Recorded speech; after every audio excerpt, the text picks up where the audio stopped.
We're in a lot of trouble. Because you people and 62 million other Americans are listening to me right now. Because less than 3% of you people read books. Because less than 15% of you read newspapers. Because the only truth you know is what you get over this tube. Right now, there is an entire generation that never knew anything that didn't come out of this tube. This tube is the gospel, the ultimate revelation.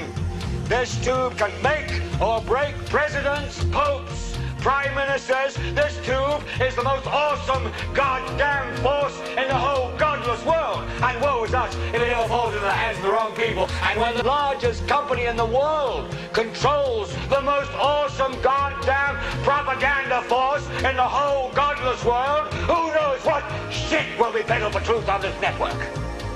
So you listen to me. Listen to me. Television is not the truth. Television is a goddamn amusement park. Television is a circus, a carnival, a traveling troupe of acrobats, storytellers, dancers, singers, jugglers, sideshow freaks, lion tamers, and football players. We're in the boredom-killing business. But you people sit there day after day, night after night, all ages, colors, creeds. We're all you know. You're beginning to believe the illusions we're spinning here. You're beginning to think that the tube is reality and that your own lives are unreal. You do whatever the tube tells you. You dress like the tube. You eat like the tube. You raise your children like the tube. You even think like the tube. This is mass madness, you maniacs. In God's name, you people are the real thing. We are the illusion. The last thing the power establishment wants is a conscious, informed public, capable of critical thinking. This is why a continually fraudulent zeitgeist is output, via religion, the mass media, and the educational system. It is in their interest to keep you in a distracted, naive bubble, and they are doing a damn good job of it. This is Aaron Russo, a filmmaker and former politician. To his left is Nicholas Rockefeller of the Council on Foreign Relations. After maintaining a close friendship with Nicholas Rockefeller, Aaron eventually ended the relationship, appalled by what he had learned. I got a call one day from an attorney woman I knew, and she said, "Would you like to meet one of the Rockefellers?" I said, "Sure, I'd love to." And we became friends, and he began to divulge a lot of things to me. So he said to me one night, he said that there's going to be an event there, and out of that event, you're going to see we're going to go into Afghanistan, so we can run pipelines from the Caspian Sea. We're going to go into Iraq to take the oil and establish a base in the Middle East, and we're going to go into Venezuela and try and get rid of Chavez. And the first two they've accomplished. Chavez they didn't accomplish. And he said you're going to see guys going into caves looking for looking for people that they're never going to find. You know, he was laughing about the fact that you have this war on terror. There's no real enemy. He's talking about how by having this war on terror, you can never win it because it's an eternal war. And so you can always keep taking people's liberties away. And I said, how are you going to convince people that this war is real? He says, but the media can convince everybody it's real. I mean, you know, it's just that you keep talking about things, you keep saying it over and over and over again, and eventually people believe it. You know, you created the Federal Reserve in 1913 through lies. You create 9/11, which is another lie. Through 9/11, you're fighting a war on terror, and now all of a sudden you go into Iraq, which was another lie, and now they're going to do Iran. You know, and it's all one thing leading to another, leading to another, leading to another. Now, I would say, what are you doing this for? What's the point of this thing? You have all the money in the world you ever want.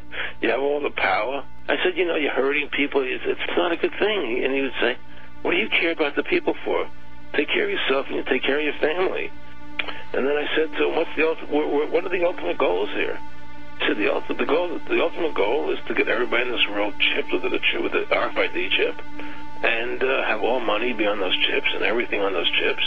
And if anybody wants to protest what we do or violate what we want, we just turn off their chip. How far will the sickness of power go? To what lengths will those in control go in order to maintain and preserve their positions? We have a Florida family who are really pioneers in a brave new world. They have volunteered to be the first ever to have microchip identification devices implanted into their body. After 9/11, I was really concerned with the security of my family. I wouldn't mind having something planted permanently in my arm that would identify me.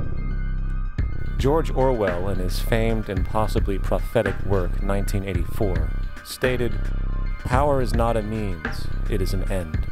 The object of persecution is persecution. The object of torture is torture. The object of power is power." Today, symptoms of a surveillance society continue to grow as irrational fears of invisible enemies, coupled with rising economic instability, spread across the globe.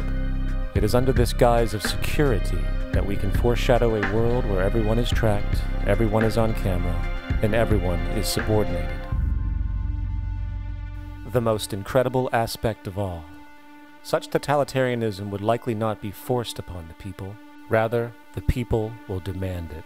For the social manipulation of society through the generation of fear and division has completely inhibited the culture.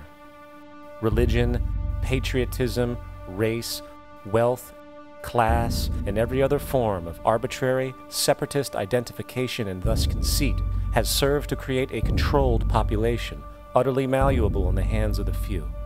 Divide and conquer is the motto, and as long as people continue to see themselves as separate from everything else, they lend themselves to being completely enslaved. However, if the people ever realize the truth of their relationship to nature, and the truth of their personal power to effect change, the entire manufactured zeitgeist that's preyed upon would collapse like a house of cards.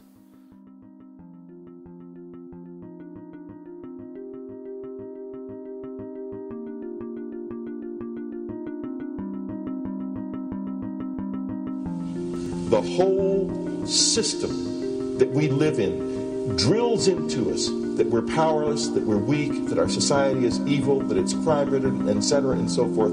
It's all a big, fat lie. We are powerful, beautiful, extraordinary. There is no reason why we cannot understand who we truly are, where we are going. There is no reason why the average individual cannot be fully empowered. We are incredibly powerful beings.